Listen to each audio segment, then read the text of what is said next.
Hello, everybody. This is Hondo Carpenter and Ezekiel Trezevant. We are your Las Vegas Raiders beat writers on SI and the hosts of the Las Vegas Raiders Insider Podcast. But before we do anything, I want to give big props to my guy here. You've been holding down the pregame podcast on game day and been wrecking it. You've been doing so good. Shannon and I have been talking about it on air, privately. We're so proud of you. Great job. Yes, Keep sir. it up. Yes, sir. This guy is the bomb diggity. Yes, sir. Thank you. Thank you. It's been a pleasure. Thank you guys for joining me and watching me grow and helping me grow. So thank you guys, and I hope to get better. You're already awesome, so we're really proud of him. All right, Zeke, let's talk about it. I thought Pete Carroll and Chip Kelly were fantastic this week talking about the offensive line. Nobody made any excuses. They talked about Pete, I thought, made some good points. We're coming off a Monday night game. We did nothing physical. They're coming off a Thursday night game, which is rare in the NFL to then play on a Monday night. Basically almost a week and a half of rest. Chip talked about JPJ. He's got beat out at center. He's got to win the job back. So here's where I want to go with this. Even without Jaden Daniels, the Washington Commanders are an NFC Championship team. That's a good football team. Let's not pretend the Bears are not a good football team. I don't care if they put Barney out there or one of the Raiderettes on the offensive line. The Raiders better show up this weekend because that is not the Commanders. And this offensive line has got to get that taste out of their mouth immediately. Where am I wrong? That and the fact that it's in front of the home crowd. Again, you only have so much room for error, and at 1-2, that room for error is dwindling, and it's dwindling quick, especially with all the changes that have been made. So yes, the home game against the Bears, you have to come out and look better than what you've looked, really across the board, right? You pointed it out in terms of the difference in terms of the break that the Commanders had. That's not going to be an excuse this week, right? And I'll say this: that's not an excuse. That's very legitimate, right? That's a mini bye week to have 10 days off. That is legit in the NFL. And then the team you play, the Raiders, traveling and couldn't do anything physically. Yeah, so that's not an excuse. That's legitimate, and that's regardless of who the team is, right? So that's there, but that's no longer an excuse against the Bears. They have to get it together. And let's be very blunt.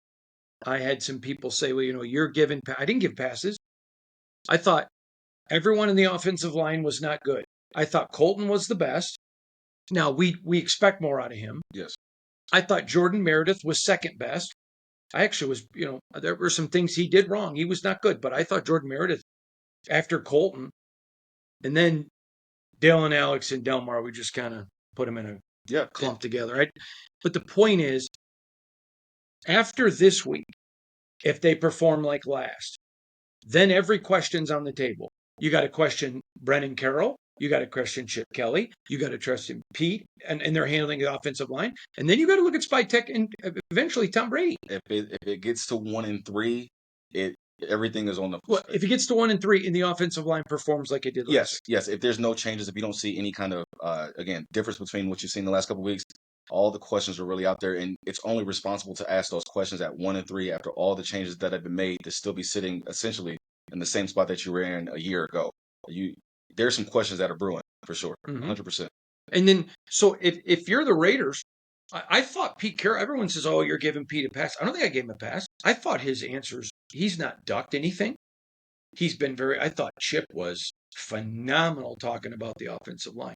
If you're JPJ and you want to play, and I believe he does, so beat him. Yeah. Either a lot of this is going to come down to JPJ, no matter how you slice it up. Him playing and then his performance when he gets in there. Hold on 1 second, because you just said something. I'm not interrupting you. I want to make sure, because I know what you're saying. I want to make sure they hear you. Yeah, please. When you said all of this comes down, you're not referring to the entirety of the offensive line. No. You're referring to JPJ. Go ahead. 1,000%. Because what happens is somebody, because people take what we do and then go write articles. No, 100%. And I don't want them to put SI's Ezekiel Trezevant says entire offensive line comes down to JPJ. No, I appreciate that. We got clarity. We got to clarify, especially in 2025. But no, JPJ, in terms of his status, in terms of him playing, a lot of this is going to come down to him, his performance, his mentality. He has to go do it, but the Raiders are depending on him. Like, they need him on the field. So he has to figure it out. They have to figure it out. Whatever is happening, they have to figure it out with JPJ. they look different with him on the field in in week 1 than they did weeks 2 and 3 without him. All right, I'm going to take a different. I don't know that we're going to end up at a different spot, but I'm going to take a different route. Yes, sir. I don't think it matters. It matters long term because he's younger than Kappa. Okay. But to me, if you're the Raiders, we have to be better this week. Mm-hmm. Period. It doesn't matter who's out there. That's why I said I don't care if you put 5 Raiderettes out there. I don't think it. I think it matters long term for the franchise because he's younger. But they've got to get this taste out of their mouth now. Overall, I agree with you, and excuse me if I'm putting the cart before the horse. I apologize, guys. We don't pre-talk about this, so bear with This is what I think I like about this. So bear with me here. Again, I might be putting the cart before the horse, but if I'm not mistaken, the trade deadline is November 4th, if I'm not mistaken. You got some time. Let's say you go 1 and 3, do they make a move? Do they consider making a move to add an offensive lineman, do you think? I'm telling you right now, they've already considered moves to add offensive linemen. Gotcha. Okay. That's what I'm hearing from around the league. Gotcha. Is that they're already. Yeah. Now, it doesn't mean that they're ready to pull the trigger today. Okay. They could after taping this, but they already are. That everything's on board. Okay. Okay. And this is why I understand when you're a fan, you want a pound of flesh. Mm-hmm. Yeah. Okay. But when you're a responsible media member, you ask the questions. They were asked. Yeah. I thought Pete and Chip both gave, even if you disagree, gave good answers. Now, I'm going to go a different angle here. If I'm JPJ, I'm going to get mad. And do what? And I'm going to perform like I'm mad to go take my job back. I mean, basically, Chip just said, wasn't good enough. With the calls, specifically, et cetera. Right. Yeah. I mean, he pointed it out. Yeah, you caught it very... I mean, he did not mince words. He said it very clearly. It was the first question of the presser, and Chip Kelly answered it very directly. Yes. I love that. Yeah. That's what I like about this coaching staff. I mean, let's be honest. And you all know my personal affinity for Josh McDaniels, the human, not the coach. Yeah.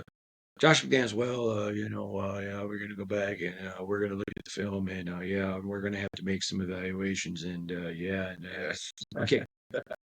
Shit, he wasn't good enough. Sorry. Yes, that's literally how Josh. Post-traumatic stress disorder. That's literally how Josh was every day, man. Oh yeah. But, yes, good guy. Or Zeke, because he's the fan and he's over here going through post-traumatic stress disorder. Yeah, man. Yeah, listen, as a fan of the game, Chip Kelly answering that very directly was huge. It was great, and he didn't shy away from it. And again, I like the fact that the question was asked that was the first question that they asked that was asked to Chip, and he did not dance around it. He answered it just as directly as it was asked. And you have to appreciate it. And I think fans have to appreciate it. Now, again, they didn't look that bad at all against the Patriots. They didn't look that bad against the Chargers. They didn't look great. Let's not pretend like they did. Yeah. But they didn't look that bad against the Chargers. And then the Commanders, which is the best defensive line they faced, they were horrible. Yeah. Nobody's pretending here. Then you come in and face the Bears. At home. It's like going from dating Roseanne Barr to Mila Kunis. Okay? It's a jump. Okay. Only this time it's a reverse jump. You dated Mila Kunis last week and crashed and burned. Yes. And the Chicago Bears jump. And now it's a backward jump. Yes. Okay. They better come out. And like I said, I don't care if they line up 5 Raiderettes. That offensive line. They have to be better. And not just better. They have to be exponentially better compared. This is the worst defensive line they faced all year. So they better look their best. I'm sorry, man. I'm sorry. Well, I don't know how many times I'm like, yo, they have to go do it. They're going to go do it. And then something. I'm not saying they're going to. They have, I don't know, man. I don't know. I don't think they can line up Barney out there is what I'm saying. I don't think they can line up Barney out there. They have to. They have to line JPJ up there. I don't care who they play. They have to line JPJ up out there. They have to line starting lineup and go out there. They cannot line anybody. Oh, so you and I are going to be sitting next to each other, okay? We are. And that's why I'm laughing like this because we're going to be 2:00 Sunday. If JPJ is not on the field, they're in trouble. See, I totally did. To me, I don't think it matters. You just have to be better. And again, so that's where we're saying the same thing, but just a little bit differently. I think even a little bit of progress. I just want a little bit. I know they might need a lot more. But just give me a little bit of. So let me ask you this. See, you don't play on this. So I have to ask you this. So you're telling me this is? Would you agree this is the worst defensive line they played so far? Yes, 100%. Okay, yeah. So we agree there. Yes. And you're saying, I just wanted a little better. A little bit. Okay. The bar is low. Every time we get there, we're like, something just does not go right. Don't ever make that noise again when you're on a podcast with me. Every time we're like, okay, this might be it. This might be it. No, something goes wrong. So let me tell you where I'm at. I have no expectation. That's fair. Okay? I think that's fair. I have none. My only comment is, if they don't look a lot better, every question's on the table. So even if they look a little bit better, questions, everything's on the table. Okay, but again, it goes back to, all right, so you and I have eaten at Lowry's, and you and I have eaten at McDonald's. Yes. McDonald's don't cost what Lowry's cost. I know. Okay, so if I'm at McDonald's, I'm not complaining about the quality of the beef, which I never would get the chance to at Lowry's because it's perfect. Yes.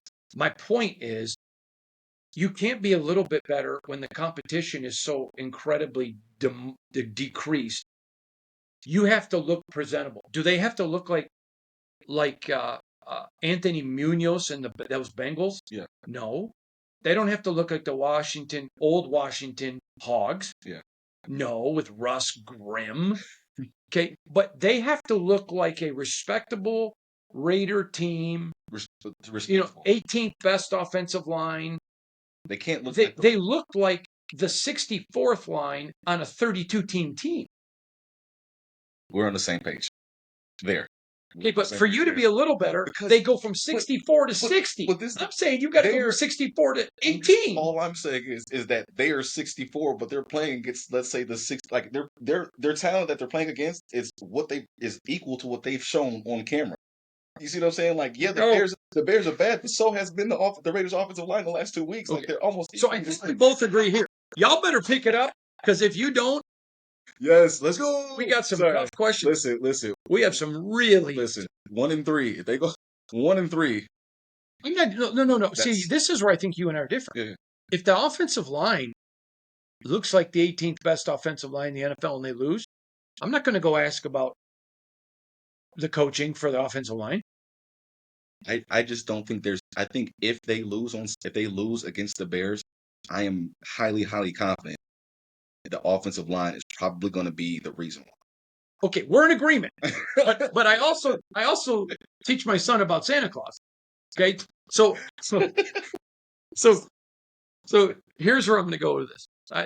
It's been a good point. Yeah, that's a good one. All right, so here's where I go with this, Zeke, and I think this is fair.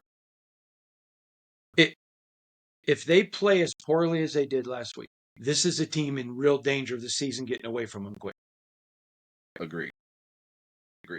They can afford a loss. Yes, it can't be another stinker. They can't afford to go to the middle of Allegiant Stadium and drop a turd the size of Mount Rushmore like they just did in Washington, D.C. I cannot have said it any better. I made a comment to someone the other day, and this is not a Republican or Democrat comment. For the first time, something came out of D.C. that smelled worse than Congress.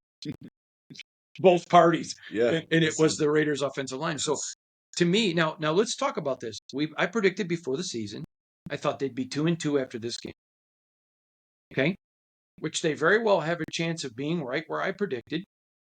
In which case, there's always a game you lose. So they could go and I predicted they would lose this one because there's usually one home game they lose that doesn't make sense. Yeah. They are a better team than Chicago, in my opinion. So this is one they could get, and then bam, they're right back at 2-2. And you understand what the team is? Yes. Okay, now let's go to another one. Okay. Geno Smith is a top 10 to 15 quarterback in this league when you talk to executives. Yes. Okay. Week 1, he was a top 2 quarterback. Okay. Week 2, he was the 32nd best quarterback. Week 3, he was a top 5 quarterback. People miss. He threw for almost 290, 3 touchdowns, 5 sacks, no interception. Geno Smith was running for his life the entire game, but the guy played well. You got to give it to him. You got to give it to him. He's under duress most of the time, at least especially the last 2 games. He's been under a lot of duress, and for the most part, he's performed well. Obviously, could have performed well or better, against the Chargers. But in terms of what he did against the Commanders, you have to give it to him. If he can do that under duress in terms of what he did against the Commanders, imagine what he can do when he's not under duress And not only, and understand, every quarterback's going to be under duress at a certain point, but you can't have your quarterback under duress for 4 quarters when he just came from being under duress from 4 quarters 4 days ago. It adds up no matter who you are. Take care of your quarterback. I had an NFL executive tell me this one. He said at halftime he figured the Commanders just followed Geno right into the locker room.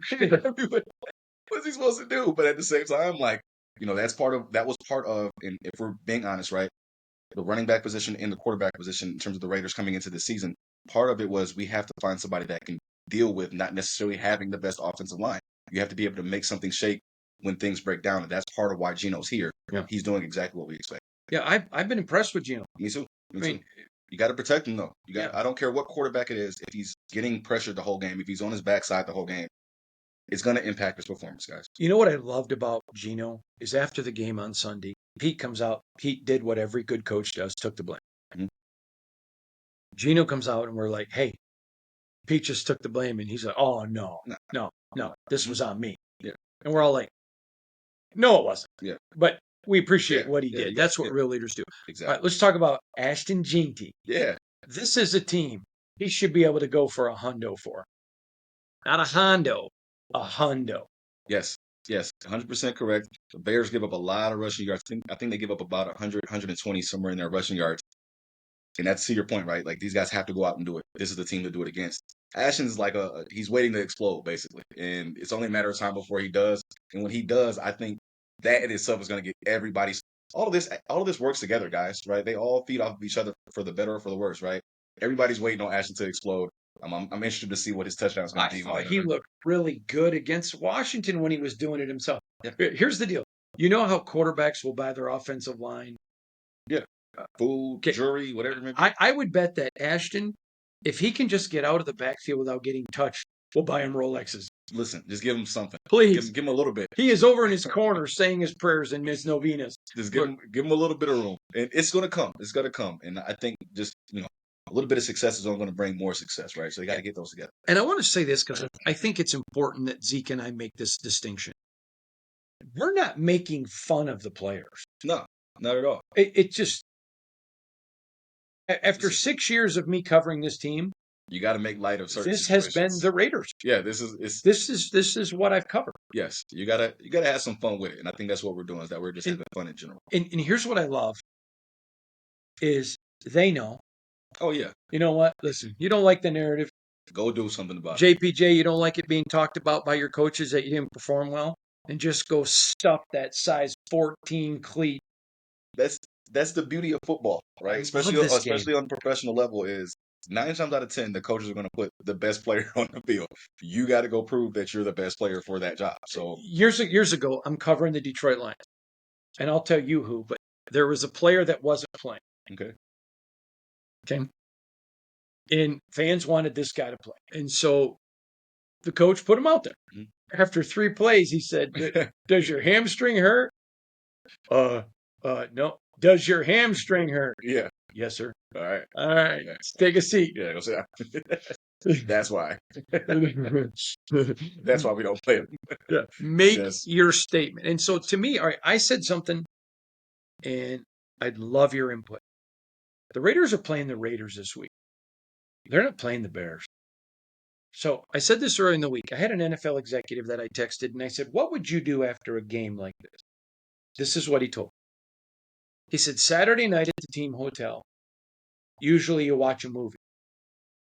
I'd put the film in and say, you're going to watch the entire game. We're not speeding it up. Mm-hmm. You're going to watch how bad you look. Because tomorrow you're not playing the Bears. Yeah. You either go out and tell these people we're not what you saw, or we're exactly what you saw. Yeah. So here's my point.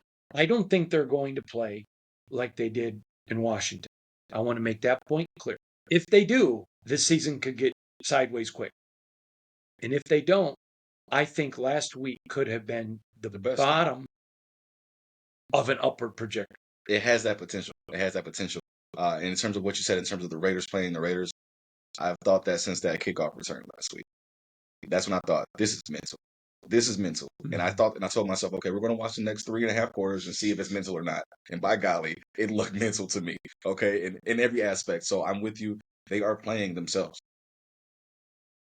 to that point, and we talked a little bit about it. The last 2 weeks, they've just had the most unlucky thing to start off the game. If that happens a third week in a row, it's really up here. Mhm. They really are playing themselves. So with that said, since you are playing yourself, you have the potential to make it whatever you want it to be. Chicago Bears at home, take care of business. Make a statement. Take care of business.